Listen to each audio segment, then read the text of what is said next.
हम 7वां अध्याय देखते हैं। 7वां अध्याय 9 से 17 में हम एक और समूह देखते हैं। हर एक कुल, भाषा और जाति के लोगों का एक विशाल जनसमूह पुकार कर ये कह रहा है, सिंहासन पर विराजमान हमारे परमेश्वर और हमारे मेमने से ही उद्धार है। और उन्होंने मुंह के बल गिरकर प्रभु की आराधना की। उन्होंने श्वेत वस्त्र पहने थे, वे श्वेत वस्त्र जो मेमने के लहू में धुलकर श्वेत हुए थे। ये विश्वासी है।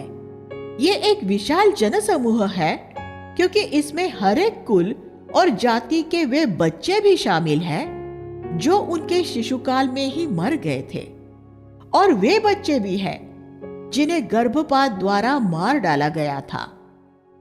मसीह के लहू की सामर्थ से मरने वाले सभी छोटे बच्चे स्वर्ग में जाते हैं, जबकि यहां ऐसा लिखा है, वे महाक्लेश में से निकल कर आए हैं। 7:4। तो इसका अर्थ यह है कि वे महाक्लेश में थे और उसमें से निकल कर आए हैं। वैसे ही जैसे अध्याय 18:4 में प्रभु उसके लोगों को बेबीलोन में से निकल जाने के लिए कहता है, जिसका अर्थ है कि वे बेबीलोन में थे और उन्हें उसमें से बाहर निकलना था। यहां जो कलीसिया है, कलीसिया का हर एक व्यक्ति नहीं, लेकिन वे जो अंत के दिनों में पृथ्वी पर है, महाक्लेश में से गुजरेंगे और उसमें से निकल आएंगे। नया नियम ये सत्य सिखाता है कि कलीसिया को महाक्लेश में से, ट्रिब्यूलेशन में से गुजरना पड़ेगा। पूरे नए नियम में ऐसा एक भी पद नहीं है जो इसके विपरीत सिखाता हो। स्वर्ग में खामोशी। अध्याय 8:1 में हम पढ़ते हैं कि स्वर्ग में आधे घंटे तक खामोशी छाई रही। ये एक अद्भुत बात है, क्योंकि इस पुस्तक में स्वर्ग के बाकी सब चित्रणों में बादलों के गरजने जैसे और नदियों के महाजलनाद जैसे ऊंचे स्वरों में स्तुति हो रही थी। आधे घंटे की खामोशी ये दर्शाती है कि परमेश्वर अब कुछ ऐसा करने वाला था जिसे करने में उसे कोई खुशी नहीं हो रही थी। वह विद्रोह करने वालों पर अपना प्रकोप उंडेलने वाला था। यह करना उसे बिल्कुल पसंद नहीं है। उसके लिए यह एक अनोखा काम यशाया 28:21 KJV और असामान्य काम है NASB। यशाया 61:2 में हम पढ़ते हैं कि परमेश्वर की करुणा का समय पूरा 1 वर्ष है, 365 दिन, जबकि उसका पलटा लेने का समय, न्याय, सिर्फ 1 दिन है। यह हम देख सकते हैं कि परमेश्वर की कृपा और उसके क्रोध का अनुपात 365 से 1 है। न्याय एक असामान्य काम है जिसे करने में परमेश्वर को झिझक होती है। स्वर्ग में छाई खामोशी का यही अर्थ है। फिर 7 स्वर्गदूत उनके 7 तुरहिया बजाने के लिए तैयार हो गए। 8:2। ये 7 गुनी अंतिम तुरही है, जिसके बाद मसीह में सोए हुए मृतक जाग उठेंगे और हम जो जीवित होंगे प्रभु से बादलों में मिलने के लिए उठाए जाएंगे। 1 कुरिन्थियों 15:52 ये भी कहता है कि मृतक जीवित हो उठेंगे और हम अंतिम तुरही के फूके जाते ही बदल जाएंगे, उससे पहले नहीं। कलीसिया परमेश्वर के क्रोध का कभी सामना नहीं करेगी। महाक्लेश का समय काल कलीसिया के खिलाफ मनुष्यों के क्रोध का सामना करने का समय है, लेकिन महाक्लेश के अंत में जब परमेश्वर का क्रोध मनुष्यों पर उंडेला जाने वाला होगा, उसके ठीक पहले हम अपने प्रभु से मिलने के लिए बादलों पर उठा लिए जाएंगे कि हम उसका पृथ्वी पर स्वागत कर सके। फिर यूहन्ना संतों की प्रार्थनाओं में धूप के धुएं को मिलकर परमेश्वर की ओर उठते हुए देखता है। 8, 4 धूप प्रार्थनाओं के साथ यीशु के नाम के जोड़े जाने का प्रतीक है, जिससे हमारी प्रार्थनाएं परमेश्वर को ग्रहण योग्य हो जाती है। उसके बाद तुरहियों के बजाने के साथ ही पृथ्वी और आकाश में अनेक प्राकृतिक विपत्तियां प्रकट होंगी। पहले तुरही के फूके जाते ही लहू मिले हुए ओले और आग उत्पन्न हुए जो पृथ्वी पर फेंके गए। जब दूसरी तुरही फूकी गई तब महापर्वतों के समान वस्तुएं समुद्र में डाली गई। 8:8 जब तीसरी तुरही फूकी गई तब आकाश से एक विशाल तारा समुद्रों और जल स्रोतों पर गिरा। और चौथी तुरही के फूके जाते ही सूर्य, चंद्रमा और तारों पर विपत्ति आई। और जब पांचवें स्वर्गदूत ने अपनी तुरही फूकी तो अथाह कुंड में से अनेक दुष्ट दूत छोड़ दिए गए। 9:1-11 अनेक दुष्टात्माओं को दूसरे स्वर्ग, शैतान का मुख्यालय और पृथ्वी के बीच में आने जाने की आजादी है। इनमें से कुछ मनुष्यों में वास भी करती है, लेकिन कुछ अति दुष्ट दूतों को अथाह कुंड में बंद करके रखा गया है। पांचवी तुरही के फूके जाने पर वे पृथ्वी पर आ गए और उन्होंने 5 महीने तक पृथ्वी पर मनुष्यों को यातनाएं दी। उन दिनों में मनुष्य मृत्यु चाहेंगे, लेकिन वो उनसे दूर भागेगी। 9:6 यीशु ने एक बार अपने शिष्यों को चेतावनी दी थी कि अगर कोई पूरे हृदय से अपने भाई को क्षमा नहीं करेगा तो परमेश्वर उसे यातना देने वालों के हाथों में सौंप देगा। मत्ती 18:33-35 वह यातना दुष्ट दूतों द्वारा दी जाएगी। यीशु द्वारा दी गई वो कोई खोखली धमकी नहीं थी, बल्कि वो ऐसे हर एक विश्वासी के साथ वास्तव में होगा जो अपने भाई को क्षमा नहीं करता। 9:12-17 में हम छठी तुरही के बारे में पढ़ते हैं। 4 दुष्ट दूत जो फरात नदी में बंद है छोड़े जाएंगे और वे 20 करोड़ लोगों को मार डालेंगे। इराक के आसपास एक भीषण युद्ध होगा। फरात नदी इराक के बीच में से बहती है। ये 2000 साल पहले लिखा गया था और हम आज इराक में व्यापक सशस्त्र संघर्ष होते हुए देख रहे हैं। जो देश इस युद्ध में शामिल होंगे उनकी सेनाओं में लाखों सैनिक होंगे। हालांकि वे सभी मध्य पूर्व की इस युद्ध भूमि पर मौजूद नहीं होंगे। फिर 9:20 में हम पढ़ते हैं कि फिर भी बाकी बचे मनुष्यों ने मन नहीं फिराया। परमेश्वर सिर्फ मन फिराव चाहता है और लोगों के दंडित होने की सिर्फ यही वजह है कि वे अपने पापों से मन नहीं फिराते। 10:1-3 में स्वर्ग से एक दूत उतर कर आया और वह ऊंची आवाज से ऐसा चिल्लाया कि गर्जन के 7 शब्द सुनाई दिए। जब यूहन्ना वह लिखने लगा जो गर्जन के उन 7 शब्दों में से सुनाई दिया था, तो प्रभु ने उसे वह लिखने से रोक दिया। इसलिए हम नहीं जानते कि गर्जन के उन 7 शब्दों में क्या था। इससे मैंने ये सीखा कि प्रभु हमें कुछ ऐसी बातें बताता है जो वह नहीं चाहता कि हम दूसरों को बताएं। वह व्यक्तिगत रूप में सिर्फ हमारे लिए ही होता है। ये ऐसा ही है जैसे एक पति द्वारा अपनी पत्नी को एक ऐसी बात बताना जो किसी दूसरे के सुनने के लिए नहीं होती। अगर आप प्रभु के संग संग चलेंगे तो वह आपको कुछ ऐसी भेद की बातें बताएगा जो और किसी के लिए नहीं बल्कि सिर्फ आपके लिए होगी। उनके बारे में आपको किसी से बात नहीं करनी है।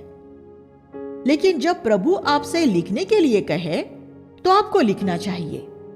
प्रभु ने यूहन्ना से कहा, जा उस स्वर्गदूत के हाथ से जो समुद्र और पृथ्वी के बीच में खड़ा है उस खुली हुई पुस्तक को लेकर उसे खा ले। वह तेरे मुंह में मधु सी मीठी लगेगी, लेकिन वह तेरे पेट को कड़वा कर देगी। 10, 8 और 9 परमेश्वर का वचन ये दोहरा काम करता है। वह हमें उत्साहित करता है, लेकिन वह हमें पीड़ा और परीक्षाओं के कड़वे अनुभव में से भी ले चलता है। नई वाचा में हमें इन दोनों का अनुभव होना है। लेकिन पुरानी वाचा में जब एहेजकेल ने एक ऐसी ही पुस्तक खाई थी तो वो सिर्फ मीठी ही थी। एहेजकेल 3:3। परमेश्वर परीक्षाओं के बीच में हमें ऐसे आनंद से आनंदित करता है जो वर्णन से बाहर और महिमा से परिपूर्ण है। 1 पतरस 1:5-8। जब यूहन्ना ने पुस्तक को खा लिया और उसे यह दोहरा अनुभव हो गया तो प्रभु ने उससे नबूवत करने के लिए कहा। अब वह अपने अनुभव दूसरों के साथ बांट सकता था। कुछ ऐसी बातें हैं जो हम दूसरों को बता सकते हैं और कुछ ऐसी बातें होती है जो हम दूसरों को नहीं बता सकते। तब हम उन दिनों के बारे में पढ़ते हैं जब परमेश्वर का रहस्य पूरा हो जाएगा। परमेश्वर का रहस्य कलीसिया का मसीह की दुल्हन होना है। देखिए इफिसियों 5:31 और 32। महाक्लेश पूरा हो चुका है और अंतिम तुरही के फूके जाते ही कलीसिया आकाश में उठा ली जाएगी। 11:1 में यूहन्ना को परमेश्वर का मंदिर नापने के लिए कहा गया। परमेश्वर अपनी कलीसिया को नाप रहा है, लेकिन सिर्फ उन्हें जो महापवित्र स्थान में आराधना करते हैं। बाहरी आंगन वालों को अनदेखा किया गया है। 11:1 और 2। यरूशलेम 42 महीनों 1260 दिनों तक रौंदा जाएगा। 11:2। ये 7 साल के महाक्लेश के दूसरे अर्धभाग का अंत है। प्रभु ने दानियल को 490 साल के लिए नबूवत का वचन दिया था। दानियल 9:24 और 25, जिसमें एक दिन 1 वर्ष का प्रतीक था। उस समय काल में से 483 साल का समय राजा कुस्रू के यरूशलेम के पुनर्निर्माण का आदेश देने और यीशु के क्रूसीकरण तक पूरा हो गया था। दानियल 9:25 और 26। नबूवत के कालचक्र में दानियल और प्रकाशित वाक्य में 1 साल 360 दिन का गिना गया है। इस प्रकार 360 दिन वाले नबूवत के 483 साल 365 दिनों के 476 सौर्य वर्ष होते हैं। यरूशलेम के पुनर्निर्माण से यीशु के सूली पर चढ़ाए जाने तक ठीक 476 साल हुए थे। उस समय के बचे हुए 7 साल समय के अंत में पूरे होने के लिए आरक्षित कर दिए गए। वे युग के अंत में महाक्लेश के 7 साल के रूप में पूरे होंगे। दानियल 9:27। 7 साल की इस अवधि का दूसरा अर्धभाग महाक्लेश कहलाता है। 1260 दिन या 3.5 साल, उतना ही समय जितना यीशु ने अपनी सार्वजनिक सेवा में बिताया था। मसीह विरोधी इसकी नकल करेगा और पृथ्वी पर 3.5 साल तक प्रभुता करेगा। उस समय पृथ्वी पर प्रतीकात्मक रूप में 2 साक्षी होंगे, 11, 3 और 4। जकरिया ने भी ऐसे ही एक दर्शन में जैतून के 2 वृक्षों में से एक दीपदान में तेल उंडेले जाते हुए देखा था। जकरिया 4:11-13। ये अंत के दिनों में नबूवत की दोहरी सेवकाई के प्रतीक है। वे जब बोलते हैं तो उनके मुख में से आग निकलती है, जो प्रतीकात्मक रूप में उनके शत्रुओं का संहार करने के लिए है। उन्हें वर्षा बंद कर देने का और सारे जल स्रोतों को लहू में बदल देने का अधिकार दिया गया है। 11:6। ये सेवकाई मूसा और एलिया जैसी सेवकाई है जिन्होंने इसी तरह के चमत्कार किए थे, और अंततः जब वे अपनी सेवकाई पूरी कर लेंगे तो वे मार डाले जाएंगे। 11:7। ये एक अद्भुत सत्य है। प्रभु का एक सच्चा सेवक तब तक नहीं मारा जा सकता जब तक कि वह पृथ्वी पर अपनी सेवा पूरी नहीं कर लेता। साक्षी देने वाले इन नबियों को परमेश्वर के नियुक्त किए हुए समय से पहले कोई नहीं मार सकता और आपको भी कोई नहीं मार सकता। इन नबियों को सारे संसार के सामने अपमानित किया जाएगा। उनकी मृतदेह यरूशलेम की सड़क पर पड़ी रहेगी। 11:8। यूहन्ना को फिर बताया गया कि उनकी मृतदेह 3.5 दिन तक सड़क पर पड़ी रहेगी। 11:9। करोड़ों अरबों लोग उनकी मृतदेहों को यरूशलेम की सड़क पर पड़ा हुआ कैसे देख सकेंगे? सैटेलाइट टीवी या इंटरनेट द्वारा, जिसके बारे में यूहन्ना के समय में कोई नहीं जानता था। यहां हम सैटेलाइट और इंटरनेट के अस्तित्व में आने का संकेत पाते हैं। जब ये मसीही नबी मारे जाएंगे तब संसार बड़ा आनंद मनाएगा। संसार और धार्मिक मसीही जगत ने हमेशा सच्चे नबियों की मृत्यु पर आनंद मनाया है। लेकिन फिर एक चमत्कार होगा। 3.5 दिन के बाद ये दोनों नबी जी उठेंगे और स्वर्ग में लिए जाएंगे। तब एक बड़ा भूकंप होगा और नगर का 10वां भाग गिर पड़ेगा। 11:11 से 13। यीशु ने कहा था कि अंत के दिनों में युद्ध, अकाल और भूकंप होंगे। ये और भी ज्यादा गंभीर विपत्तियों के आने की पूर्व सूचना समान होंगे। फिर 7वें स्वर्गदूत ने अपनी तुरही फूंकी और ये घोषणा की गई, संसार का राज्य हमारे प्रभु और उसके मसीह का राज्य बन गया है और वह युगानुयुग राज्य करेगा। 11:15। फिर सभी प्राचीन मुंह के बल गिरकर परमेश्वर की आराधना करते हैं। अध्याय 6 में हमने अंत के दिनों का एक विहंगम दृश्य देखा था और फिर अध्याय 11 में एक और विहंगम दृश्य देखा था। अब अंत के दिनों के बारे में ज्यादा विस्तृत विवरण दिया गया है। स्त्री और अजगर। फिर स्वर्ग में एक बड़ा चिन्ह दिखाई दिया। एक स्त्री सूर्य पहने थी। उसके पैरों के नीचे चंद्रमा और सिर पर 12 तारों का एक मुकुट था। 12:1।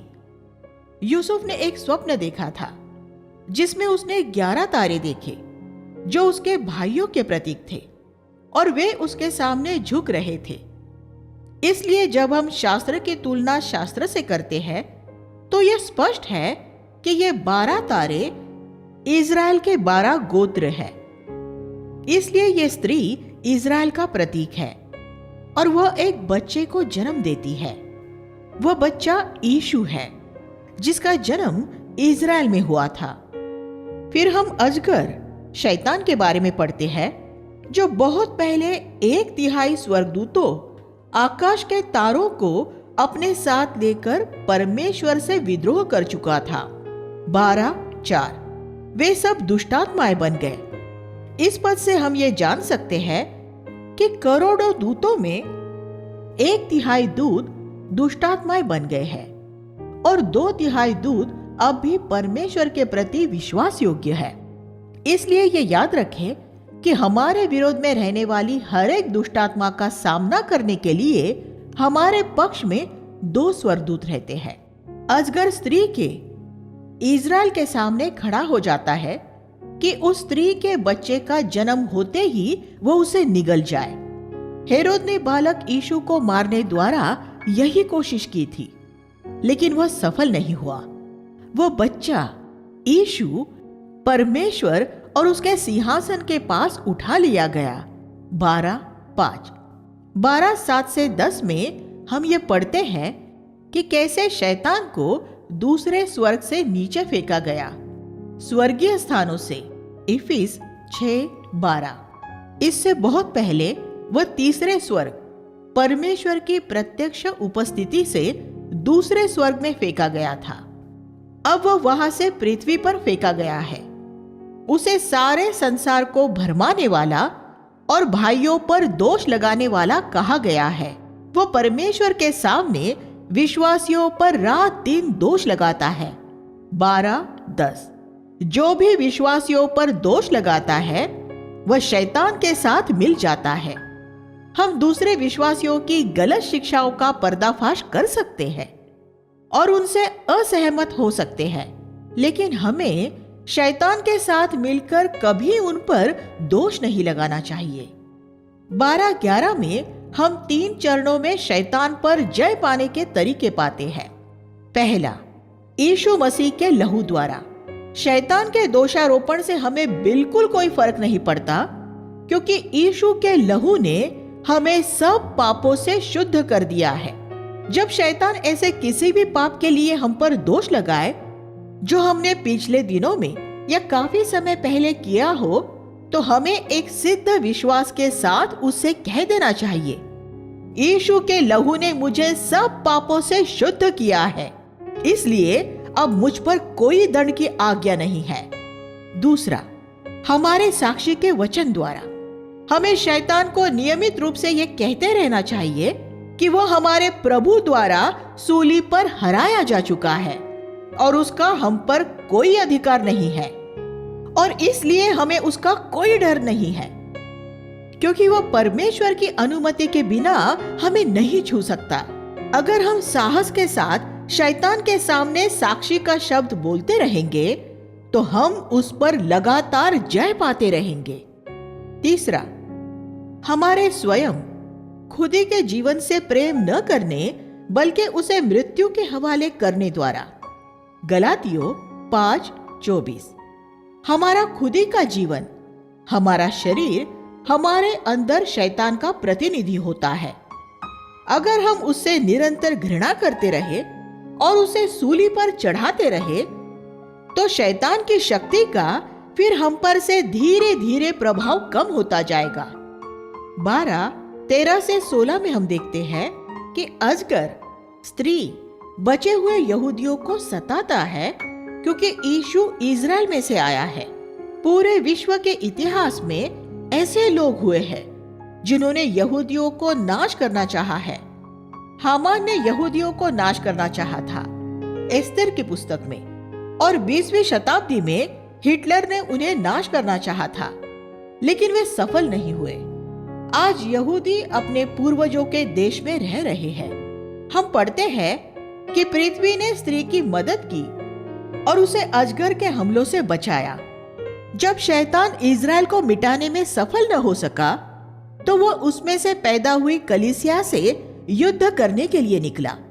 12:17।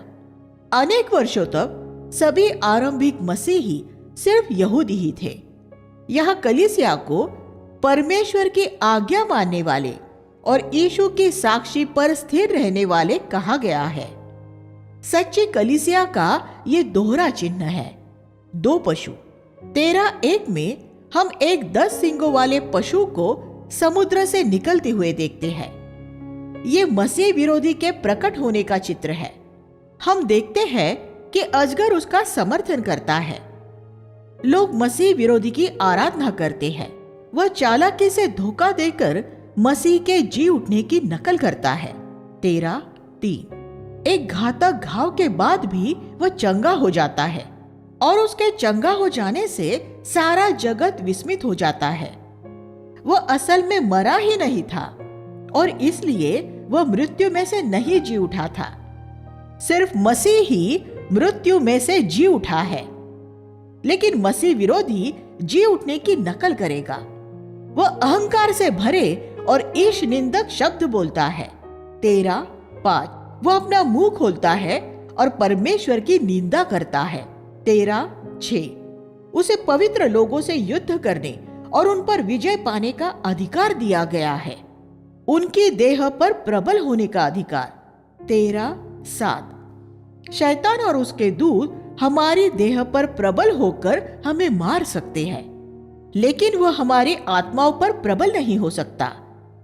हम यहाँ ये देखते हैं कि उन दिनों में मसीह विरोधी द्वारा अनेक संतों को मार डाला जाएगा।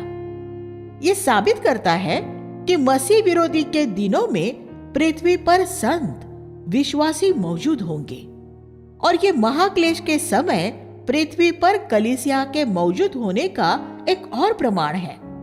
जय पाने वाले परमेश्वर का आत्मिक कमांडो दल उन दिनों में साहस के साथ उसके लिए खड़ा रहेगा।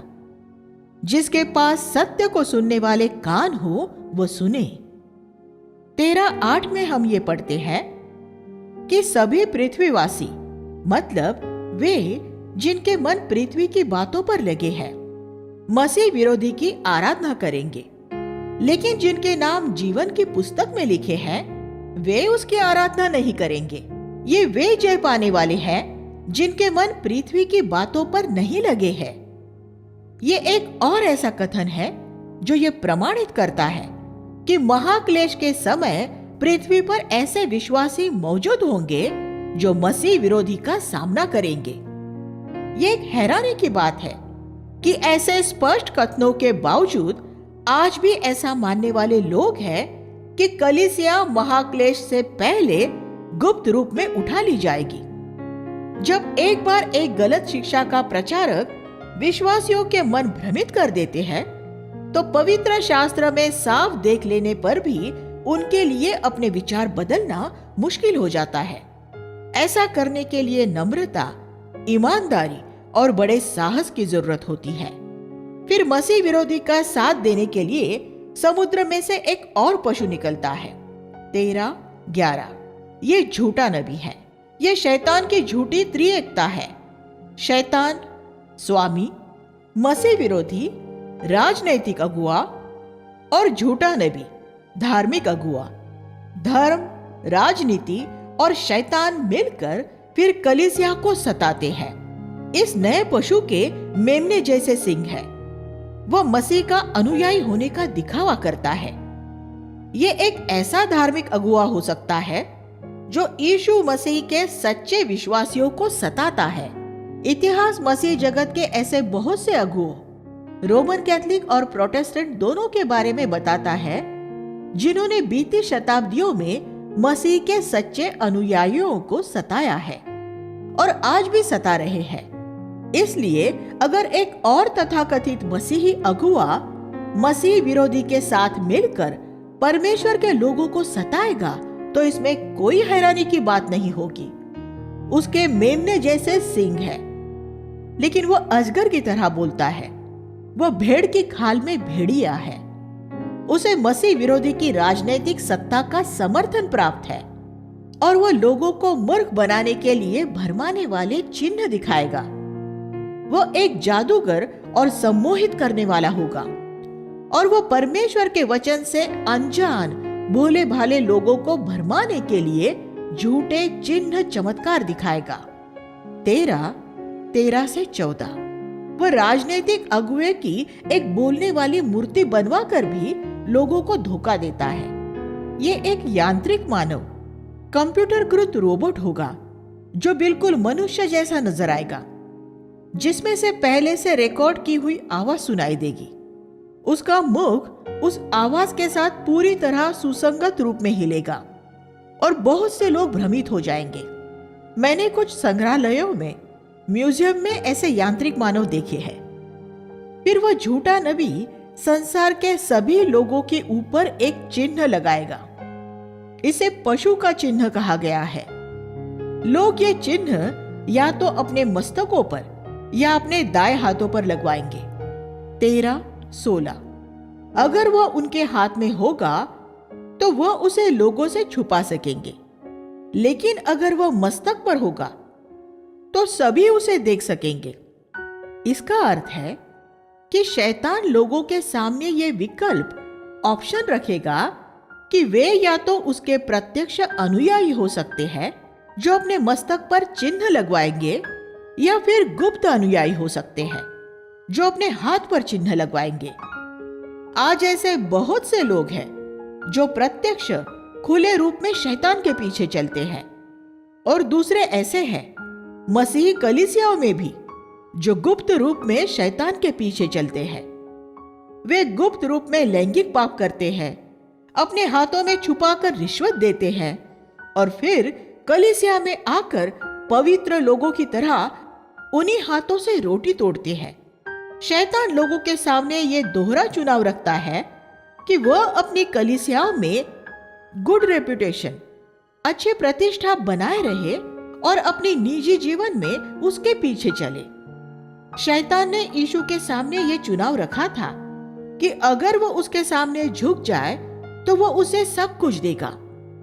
वे मसीही जो गुप्त रूप में शैतान के पीछे चलते हैं, संसार में से बहुत कुछ पा सकते हैं और फिर भी कलीसिया में कोई उनके गलत कामों को नहीं जान पाता, क्योंकि पशु का चिन्ह उनके हाथों में छुपा रहता है। लेकिन एक दिन सब कुछ प्रकट हो जाएगा। मसीह विरोधी का अंक 666 666 दर्शाया गया है। 13:8। इसका अर्थ क्या है? यूनानी ग्रीक भाषा में यीशु के लिए ईसुस शब्द इस्तेमाल किया गया है। अंग्रेजी भाषा में ऐसा नहीं है, लेकिन यूनानी भाषा में हर एक अक्षर एक संख्यांक भी है। यूनानी में ईसुस IESOUS का संख्यांक 888 888 है। 8 नई सृष्टि का अंक है। 8वां दिन सप्ताह का पहला दिन होता है। पियानो के कीबोर्ड में 8वां स्वर एक नए अष्टक का आरंभ होता है और यीशु एक नई सृष्टि का आरंभ है। त्रिगुणा 8 त्रिएकता को दर्शाता है। इस तरह ये अंक दर्शाता है कि यीशु परमेश्वर है और एक मनुष्य भी है और नई सृष्टि का प्रवर्तक भी है। अब 666 666 को देखें। 6 मनुष्य का अंक है, क्योंकि मनुष्य की रचना छठे दिन हुई थी। त्रिगुणा 6 भी एक त्रिएकता दर्शाता है। इस तरह 666 666 मनुष्य का प्रतीक है जो परमेश्वर बनना चाहता है। मसीह विरोधी यही करता है।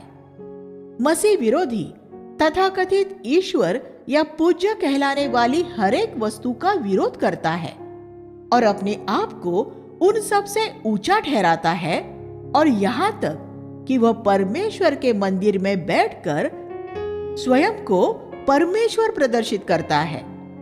2 थिस्सलुनीकियों 2:4। एक दिन जब हम ये जान लेंगे कि मसीह विरोधी कौन है और आप उसके नाम का यूनानी में संख्यांक देखेंगे, तो आप पाएंगे कि उसका कुल योग 666 666 है। यीशु के अनुयायी 14वां अध्याय 1 से 5 में हम यीशु के अनुयायियों के बारे में पढ़ते हैं, लेकिन उनके और मसीह विरोधी के अनुयायियों के बीच फर्क देखें। यीशु के अनुयायियों को उनके हाथ पर चिन्ह लगवाने का विकल्प ऑप्शन नहीं दिया गया है। उनका चिन्ह सिर्फ उनके मस्तक पर ही हो सकता है। दूसरे शब्दों में, आप गुप्त में मसीह के शिष्य नहीं हो सकते। आप या तो मसीह के प्रत्यक्ष अनुयायी होंगे या उसके अनुयायी ही नहीं होंगे। आप शैतान के एक गुप्त अनुयायी हो सकते हैं, लेकिन यीशु के गुप्त अनुयायी नहीं हो सकते। 1,44,000 का जो अंक यहाँ दर्शाया गया है, वह भी एक प्रतीकात्मक अंक है। ये अंक लोगों की उस संख्या के सामने बहुत छोटा है जिसे गिना भी नहीं जा सकता, जिसका अध्याय 7 में उल्लेख किया गया है। ये दर्शाता है कि जिस विशाल जनसमूह के पाप क्षमा हुए हैं, उनमें से बहुत कम ऐसे हैं जो मेमने के पीछे पीछे जहां कहीं वह जाता है चलते हैं। 14:5। जीवन का मार्ग, जैसा यीशु ने कहा था, बहुत संकरा है और बहुत थोड़े हैं जो उसे पाते हैं। मत्ती 7:14। बहुत कम है जो सूली का मार्ग चुनते हैं।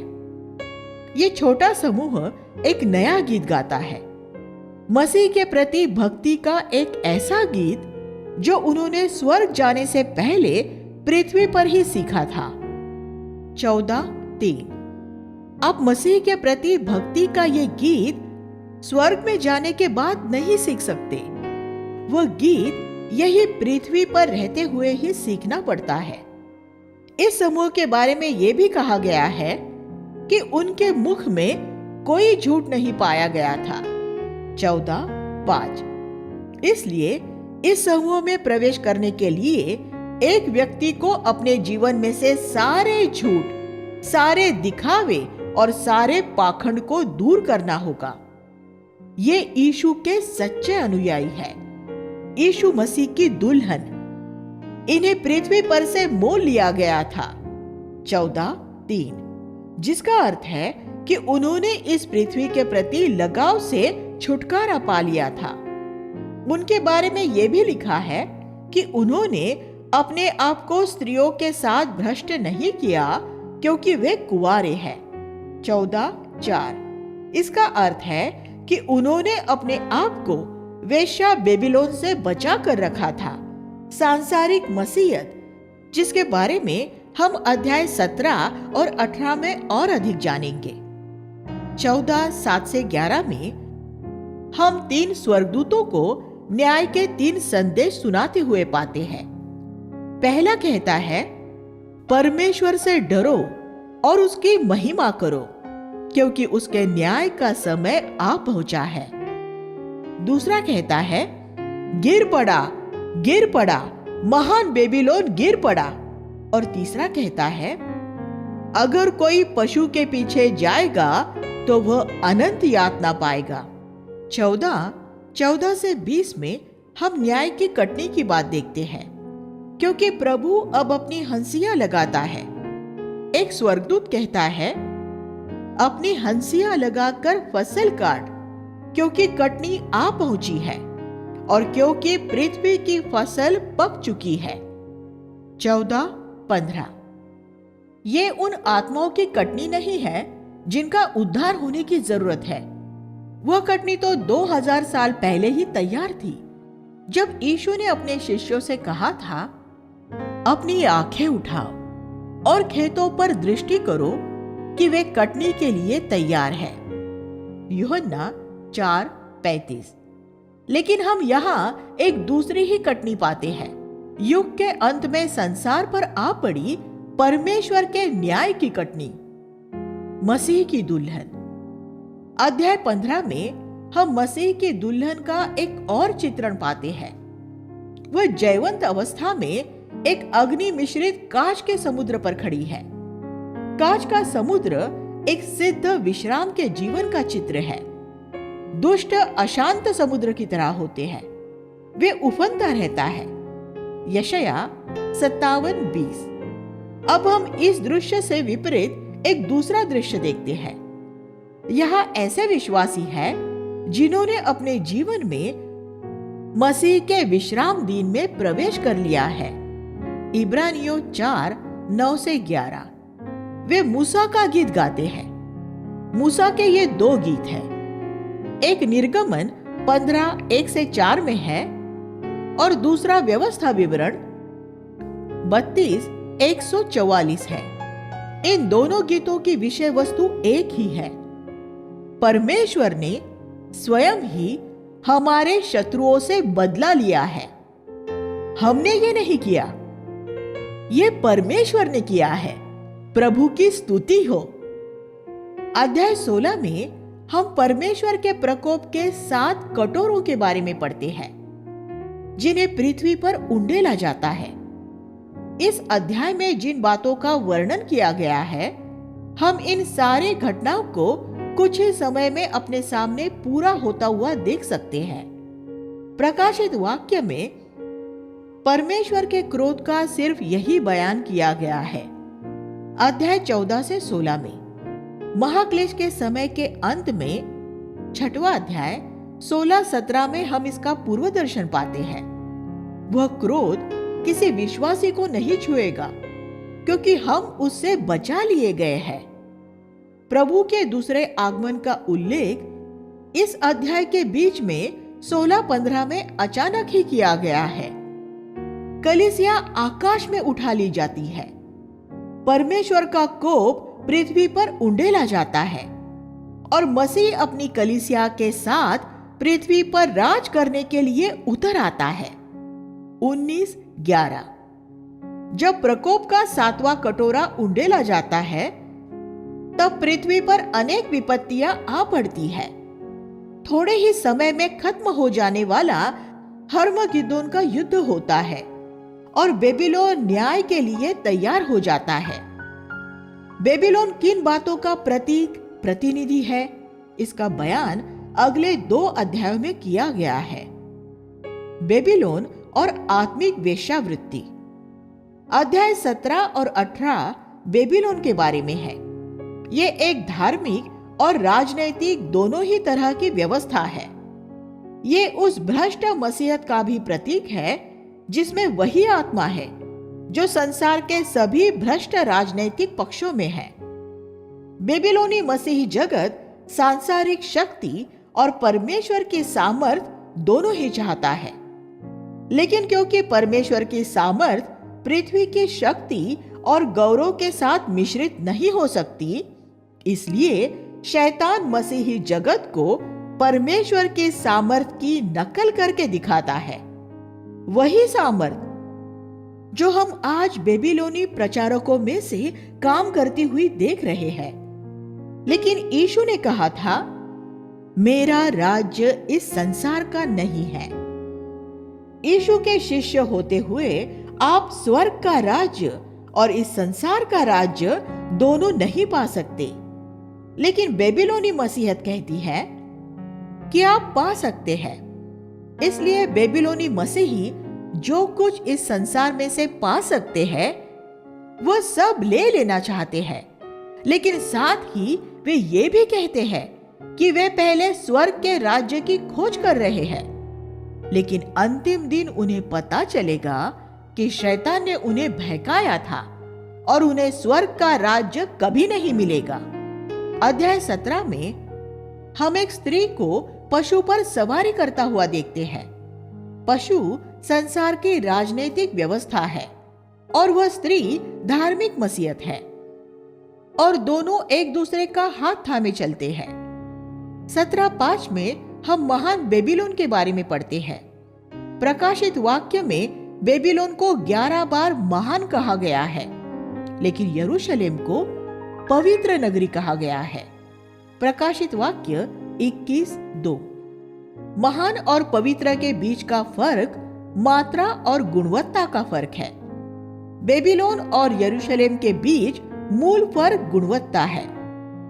क्या आप महान होना चाहते हैं या पवित्र होना चाहते हैं? इससे यह तय हो जाएगा कि आप बेबीलोन का निर्माण करेंगे या यरूशलेम का निर्माण करेंगे। अगर आपके सारे धर्म सिद्धांत पवित्र शास्त्र के अनुसार हो, लेकिन आप फिर भी संसार में या मसीही जगत में महान होना चाहते हैं, तो आप सिर्फ बेबीलोन का ही निर्माण करेंगे। लेकिन अगर आपका मनोवेग पवित्रता के लिए होगा, तब आप महान तो नहीं बन सकेंगे, लेकिन आप यरूशलेम का निर्माण कर सकेंगे। मसीही काम करने वालों के सामने आज ये चुनाव है। हम क्या चाहते हैं? संख्या, मात्रा या गुणवत्ता? अगर हम अपना स्तर नीचा कर देंगे तो हम अपनी संख्या बढ़ा सकते हैं, लेकिन हम उन सब की अगुवाई करते हुए उन्हें नर्क में ले जाएंगे।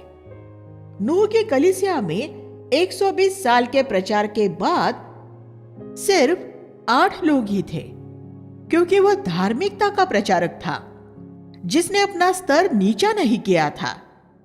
2 पतरस 2:5। अगर वह अपना स्तर नीचा कर लेता तो वह अपने समूह में 800 या 8000 लोग भी शामिल कर सकता था, लेकिन तब वे सारे लोग जल प्रलय में डूब जाते और उनके साथ नूह भी डूब जाता। कोई भी नहीं बचता। परमेश्वर का धन्यवाद हो कि नूह ने संख्या पर नहीं, गुणवत्ता पर ध्यान दिया था। इसके परिणाम स्वरूप वह सभी 8 लोगों को बचा सका। अगर आप लोगों का मन सिर्फ मसीही धर्म की तरफ फिराएंगे और उन्हें यीशु के शिष्य नहीं बनाएंगे, तो आपके पास एक बड़ी संख्या हो सकती है, लेकिन वे बेबीलोन का हिस्सा होंगे, जो अंत में परमेश्वर द्वारा नाश कर दिया जाएगा। मैंने हर एक मसीह समूह के थोड़े बहुत लोगों में तो ये बेबीलोनी आत्मा देखी है। कोई धर्म मत या कलीसिया इससे बची हुई नहीं है। अगर एक कलीसियाई अगुआ इस आत्मा को अपनी मंडली से बाहर रखना चाहेगा, तो उसे निरंतर संघर्ष करना पड़ेगा। मसीही लोगों में बड़ी आसानी से समझौते की, सांसारिकता की और इस संसार में सम्मान पाने और धनवान होने की आत्मा घुस जाती है। तब एक व्यक्ति यीशु का शिष्य नहीं हो सकता। अगर आप मनुष्यों को प्रसन्न करने वाले होंगे तो आप परमेश्वर को प्रसन्न नहीं कर सकेंगे। आप एक कलीसिया को छोड़कर दूसरी कलीसिया में चले जाने द्वारा इस बेबीलोनी आत्मा से पीछा नहीं छुड़ा सकते। अनेक प्रोटेस्टेंट और पेंतेकुस्तीय कलीसियाएं ये कहती है कि रोमन कैथोलिक कलीसिया बेबीलोन है, लेकिन बेबीलोनी आत्मा तो प्रोटेस्टेंट और पेंतेकुस्तीय कलीसियाओं में भी सक्रिय है, खासतौर पर उनके अगुओं में। वे रोमन कैथोलिक याजकों से ज्यादा पैसे के पीछे भागते हैं। बेबीलोन कोई एक खास समूह या धर्ममत नहीं है, वह एक व्यवस्था है, शैतान की विश्व व्यवस्था की तरह। यह हर एक मसीही समूह को बेचती और उसमें समा जाती है। आप जगत की सबसे पवित्र कलीसिया में बैठकर भी बेबीलोन के सदस्य हो सकते हैं। ये एक ऐसी आत्मा है जो मसीह के साथ धन को मिलाती है, मसीह के साथ सुख सुविधा को मिलाती है और स्वर्ग के साथ संसार को मिलाती है। लेकिन ये परस्पर विरोधी है और तेल और पानी की तरह कभी नहीं मिलते। बेबीलोनी आत्मा से बचने का सिर्फ एक ही तरीका है कि आप अपने शरीर को लगातार मृत्यु के हवाले करते रहे और अपने जीवन में से संसार की आत्मा को दूर करते रहे। अध्याय 18 में हम बेबीलोन को एक आर्थिक व्यवस्था के रूप में देखते हैं। मसीही धर्म अनेक लोगों के लिए धनवान होने का एक बड़ा साधन बन चुका है। यीशु के समय में सांसारिक यहूदी मंदिर में कबूतर और भेड़ें बेचते थे। वे ये लोगों की सेवा करने के लिए नहीं, बल्कि अपने लिए लाभ कमाने के लिए करते थे। जब भी आप कोई व्यक्तिगत बलिदान किए बिना सिर्फ अपने लाभ के लिए कोई मसीह काम करेंगे, तो आप बेबीलोन की आत्मा में काम कर रहे होंगे। मसीह जगत के अनेक प्रचारक आज पुस्तकें लिखते हैं, रॉयल्टीज लेते हैं, वीडियो बनाते हैं, इंटरनेट पे जाते हैं और अपने लिए बहुत सा धन कमाते हैं। वे प्रभु के नाम में सेवा करते हैं और अपने लिए धन संचय करते हैं। ये बेबीलोन की आत्मा है। अभी मसीह उत्सवों के बारे में सोचिए, जैसे कि क्रिसमस कार्ड, गिफ्ट्स और अन्य वस्तुएं बेचकर बहुत सारे लोग और बहुत सारे बिजनेसमैन, दुकानदार यीशु के नाम में बहुत सा धन कमाते हैं। उन दिनों वो बहुत खुश होते हैं। परमेश्वर के सच्चे नबी इस भ्रष्ट व्यवस्था के खिलाफ खड़े होंगे और ये घोषित करेंगे कि प्रेरितों ने प्रभु की इस तरह सेवा नहीं की थी। नया नियम ये जरूर सिखाता है कि जो प्रभु की सेवा करते हैं वे ऐसे लोगों द्वारा उपहार स्वीकार कर सकते हैं जो स्वेच्छा से उन्हें भेंट देते हैं। लेकिन अगर आप मसीही काम कर रहे हैं और इसमें आप उससे ज्यादा कमाई कर रहे हैं जो किसी सांसारिक काम धंधे में करते, तो आप बेबीलोनी आत्मा से प्रभावित हैं। अनेक मसीही जितनी कमाई एक सांसारिक काम धंधे में कर पाते, वे उनके मसीही काम द्वारा उससे 5 से 10 गुना ज्यादा धन कमा रहे हैं और उन्हें लगता है कि वे प्रभु की सेवा कर रहे हैं। वे प्रभु की सेवा नहीं कर रहे हैं, वे अपनी स्वयं की सेवा कर रहे हैं। बहुत से प्रचारक और पास्टर मुझसे बहुत क्रोधित रहते हैं क्योंकि मैं इन सब बातों का पर्दाफाश करता रहता हूं। मंदिर के याजक भी इसी तरह यीशु से घृणा करते थे क्योंकि वह भी उनके लिए ऐसे कामों का पर्दाफाश करता था जिनके द्वारा वे परमेश्वर के नाम में धन अर्जित करते थे। इसलिए अगर इस वजह से लोग मुझसे घृणा करते हैं तो मुझे कोई आपत्ति नहीं है। वे सभी लोग जो इस मार्ग से जा रहे हैं, अंतिम दिन उन्हें बहुत पछताना पड़ेगा। परमेश्वर का मार्ग बलिदान का मार्ग है। यरूशलेम बलिदान का नगर है। अगर आप प्राचीन यरूशलेम के मंदिर में जाते तो उसके बाहरी आंगन में आपको चारों तरफ लहू लहू लहू नजर आता लेकिन बेबीलोन एक व्यापार की, पैसा पैसा पैसे की जगह है। यीशु के पीछे चलना और उसकी सेवा करना व्यक्तिगत तौर पर धन और सम्मान पाने का मार्ग नहीं, बल्कि बलिदान का मार्ग है। एक दिन ये आर्थिक धार्मिक व्यवस्था और इसका निर्माण और समर्थन वाले परमेश्वर द्वारा नाश कर दिए जाएंगे। इसलिए प्रभु आज अपने लोगों से कहता है, हे मेरे लोगों, उसमें से निकल आओ, जिससे कि तुम उसके पापों में सहभागी न बनो और तुम पर उसकी विपत्तियां न आ पड़े, क्योंकि उसके पापों का ढेर स्वर्ग तक पहुंच गया है और परमेश्वर ने उनके अधर्म के कामों को स्मरण किया है। प्रकाशित वाक्य 18:4 और 5 लिविंग बाइबल। अध्याय 19 में हम नई वाचा में पहली बार हालेलुया शब्द का उल्लेख पाते हैं। नई वाचा में इस शब्द का सिर्फ 4 बार उल्लेख हुआ है और चारों बार इसी अध्याय में इसका उल्लेख मिलता है। आज बहुत से लोग व्यर्थ ही हालेलुया बोलते रहते हैं, लेकिन स्वर्ग में वे एक अर्थ के साथ हालेलुया बोलते हैं। 3 बार वे तब हालेलुया पुकारते हैं जब बेबीलोन का नाश हो जाता है। 19:1-4। क्या आज आप भी उनके साथ मिलकर ये कहेंगे, हालेलुया, प्रभु धन अर्जित करने वाली और भोग विलास से प्रेम करने वाली इस घिनौनी मसीहत का, जिसने अनेक लोगों को भटकाया है, तू अंत करने वाला है, हालेलुया। वे जब चौथी बार हालेलुया बोलते हैं, तब उसकी वजह यह है कि हमारा सर्वशक्तिमान परमेश्वर राज्य करता है और मेमने का विवाह आ पहुंचा है और उसकी दुल्हन ने अपने आप को तैयार कर लिया है। 19:6-7। हमारे हालेलुया पुकारने की ये एक और वजह है क्योंकि प्रभु मसीह की दुल्हन को आज भी उसकी शुद्धता में तैयार कर रहा है। मसीह की दुल्हन में वे सब लोग शामिल हैं जिन्होंने अपने आप को बेबीलोन की आत्मा से शुद्ध रखा है।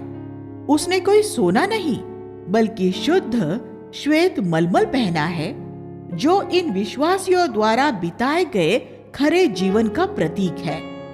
ये मसीह की धार्मिकता नहीं है, बल्कि संतों की धार्मिकता के काम है।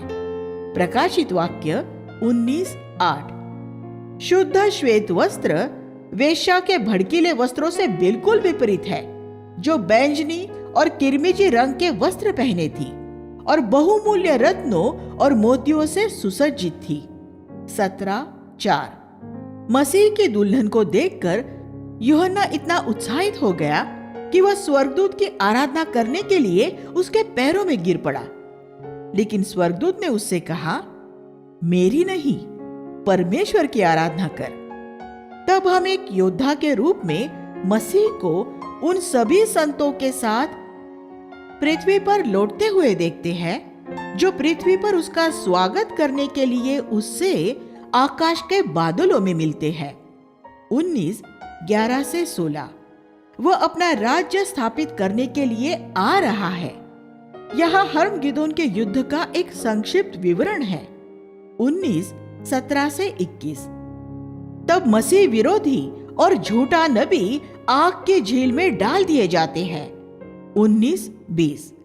आग की झील में सबसे पहले यही डाले जाएंगे। आग की झील अधोलोक से बड़ा नरक है। 1000 वर्ष का राज्य। अध्याय 20 में हम पढ़ते हैं कि पृथ्वी पर यीशु के राज्यकाल में शैतान को बांधकर 1000 वर्ष के लिए एक अथाह कुंड में बंद कर दिया जाता है। उन दिनों में यह नबूवत पूरी हो जाएगी। तब भेड़िया मेमने के संग रहेगा, चिता बकरी के बच्चे के साथ शांति से रहेगा और बछड़े और पाले हुए पशु शेरों के बीच सुरक्षित रहेंगे और शेर बैलों की तरह घास खाएंगे। बच्चे सांपों के बिलों में अपने हाथ डाल सकेंगे, क्योंकि जैसे सागर जल से भरा है वैसे ही पृथ्वी प्रभु के ज्ञान से भर जाएगी। यशायाह 11:6-9 लिविंग बाइबल। इन 1000 सालों में जो मसीह के प्रति विश्वास योग्य रहे हैं वे उसके साथ राज भी करेंगे। यह शैतान का एक संक्षिप्त इतिहास दिया गया है। जब उसने परमेश्वर से पहले विद्रोह किया था तब उसे तीसरे स्वर्ग से दूसरे स्वर्ग में फेंक दिया गया था। एक दिन उसे दूसरे स्वर्ग से पृथ्वी पर फेंक दिया जाएगा, जैसा हमने अध्याय 12 में देखा था। यहां हम देखते हैं कि उसे पृथ्वी पर से अथाह कुंड में फेंका जाता है। 1000 साल के बाद वह थोड़े समय के लिए छोड़ा जाएगा, फिर वह आग के झील में फेंका जाएगा, तब उसका पूरा अंत हो जाएगा। हम यहाँ मृतकों का पहला जी उठना देखते हैं। धर्मियों का जी उठना 20:6। दुष्ट लोग मसीह के 1000 वर्ष के राज्य के अंत तक जिलाए नहीं जाएंगे। 1000 वर्ष पूरे हो जाने पर शैतान को थोड़े समय के लिए सिर्फ इसलिए छोड़ा जाएगा कि लोगों को यह दिखाया जा सके कि यीशु का 1000 साल का शांति का राज्य देखने के बाद भी लोग शैतान के पीछे चलने के लिए तैयार हैं, क्योंकि लोग स्वार्थी और स्व केंद्रित होते हैं और अपने जीवन परमेश्वर की अधीनता में सौंपना नहीं चाहते। लेकिन एक ही पल में परमेश्वर की आग आकर उन सबको भस्म कर डालती है और शैतान को आग की झील में फेंक दिया जाता है। 20, 9 और 10। फिर हम मृतकों का दूसरा जी उठना देखते हैं और तब परमेश्वर अपने न्याय के महान सिंहासन पर बैठेगा और सभी युगों के अविश्वासी उसके सामने मृतकों में से जीवित होकर हाजिर होंगे। तब उनके जीवनों का लेखा जोखा खोला जाएगा। 20, 11, 12। जब प्रकाशित वाक्य लिखी गई उस समय पुस्तकें ऐसी नहीं होती थी जैसी आज होती है। वे गोलाकार में लपेटे हुए चर्म पत्र होते थे। आज उससे मिलती जुलती कोई चीज है तो वह एक वीडियो टेप है जो एक चर्म पत्र की ही तरह लिपटी होती है। परमेश्वर हर एक की स्मृति में से उसका वीडियो लेकर उसका रिवाइंड का बटन दबा देगा। उस व्यक्ति की स्मृति उसके जन्म के समय पर लौट जाएगी और वहां से उसका जीवन सबके सामने प्रकट होगा। जो कुछ उसने कहा और किया है, जितने झूठ उसने बोले, जितनी अश्लील पुस्तकें उसने पढ़ी, उसके सारे गुप्त पाप, उसके सारे विचार, दूसरों के प्रति उसके मनोभाव और उद्देश्य, सब कुछ चित्रपटल पर सब देखेंगे। तब हर एक स्वयं ही ये देख लेगा कि वह व्यक्ति आग की झील में ही डाले जाने योग्य है। ये लोग पहले ही अधोलोक में थे, फिर उन्हें आग की झील में डाले जाने के लिए जीवित क्यों किया गया? इसलिए कि सभी परमेश्वर के न्याय की सच्चाई को देख सके कि हर एक जिसे आग की झील में डाला गया है वो इस योग्य है कि उसे वहां डाला जाए। न्याय सिर्फ होना ही नहीं चाहिए, बल्कि न्याय हुआ है ये नजर भी आना चाहिए। हम सबकी स्मृति में एक वीडियो टेप चल रहा है जो एक दिन पूरे संसार के सामने चलाया जाएगा। विश्वासियों के लिए मसीह के न्याय आसन के सामने 2 कुरिन्थियों 5:10 और अविश्वासियों के लिए महान श्वेत सिंहासन के सामने, जिसका बयान यहाँ किया गया है। उस वीडियो टेप में से हमारे सभी पापों को मिटाने का सिर्फ एक ही उपाय है, हमारे अपराधों का सच्चाई के साथ अंगीकार करना, फिर पाप की तरफ से अपना मन फिरा लेना और मसीह से यह प्रार्थना करना कि वह अपने लहू से हमारे सब पापों से हमें शुद्ध कर दे। फिर वीडियो टेप का उतना भाग साफ होकर खाली हो जाएगा।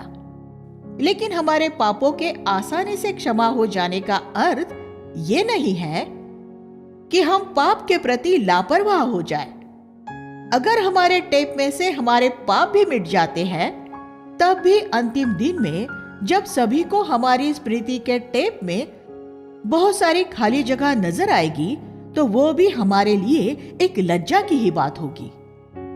नया यरूशलेम अध्याय 21 और 22 में हम नए यरूशलेम, नए आकाश और नई पृथ्वी के बारे में पढ़ते हैं। यहाँ नए यरूशलेम में जय पाने वाले विरासत में सब कुछ पाएंगे। 21:7।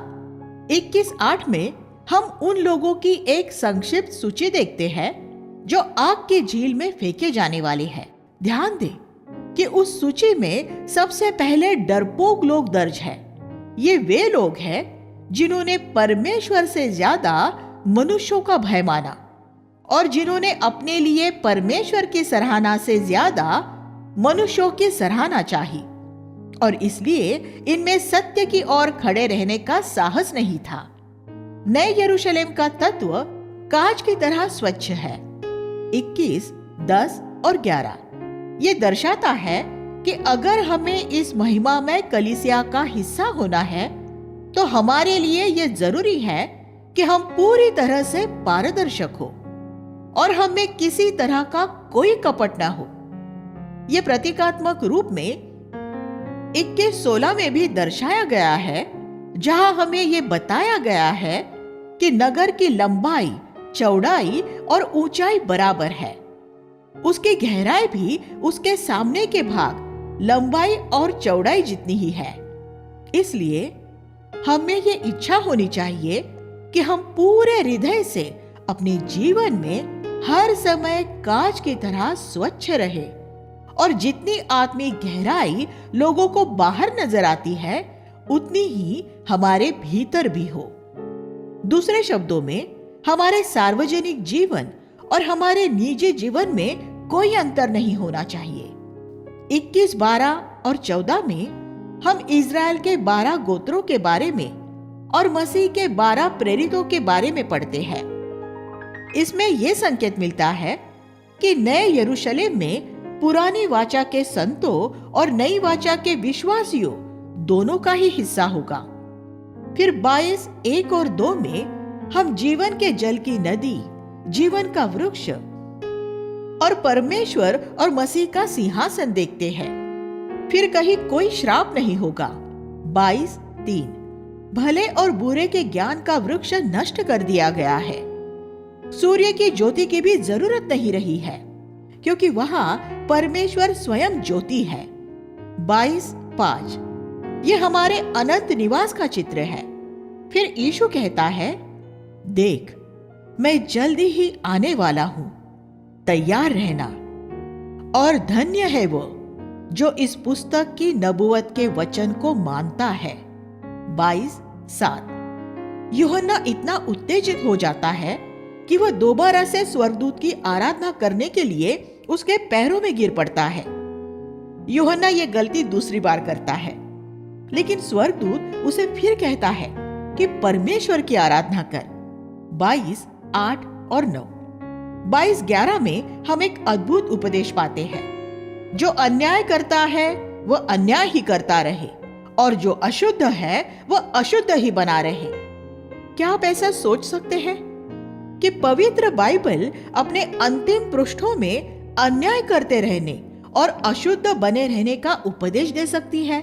इसका अर्थ यही है कि पूरी बाइबल पढ़ने के बाद और उसके अंतिम पृष्ठ पर पहुंचने के बाद भी अगर आप फिर भी अन्याय करना और अशुद्ध बने रहना चाहते हैं, तब परमेश्वर कहता है कि फिर तुम अन्याय करते रहो और अशुद्ध बने रहो, क्योंकि फिर भी पश्चाताप नहीं किया तो तुम्हारे लिए कोई आशा नहीं है। हम अब अंतिम दिनों में रह रहे हैं। प्रभु जल्दी ही आने वाला है और वह हर एक मनुष्य को उसके कामों के अनुसार प्रतिफल देगा। 22, 12 22, 15 में झूठ के खिलाफ अंतिम चेतावनी दी गई है।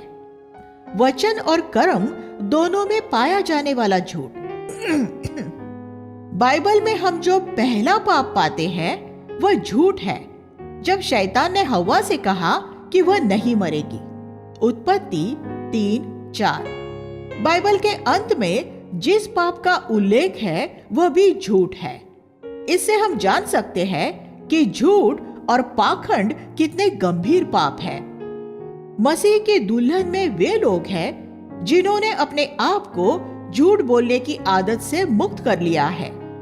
प्रकाशित वाक्य 14, 5 बाइबल का संदेश पूरा होने से पहले ईश्वरीय जीवन के प्यासे सभी लोगों को एक अंतिम आमंत्रण दिया गया है कि वे आए और बिना मूल्य अनंत जीवन पाए। 22:17। प्रकाशित वाक्य में 2 आमंत्रण हैं। अविश्वासियों को उद्धार पाने के लिए आमंत्रित किया गया है और विश्वासियों को जय पाने के लिए उत्साहित किया गया है।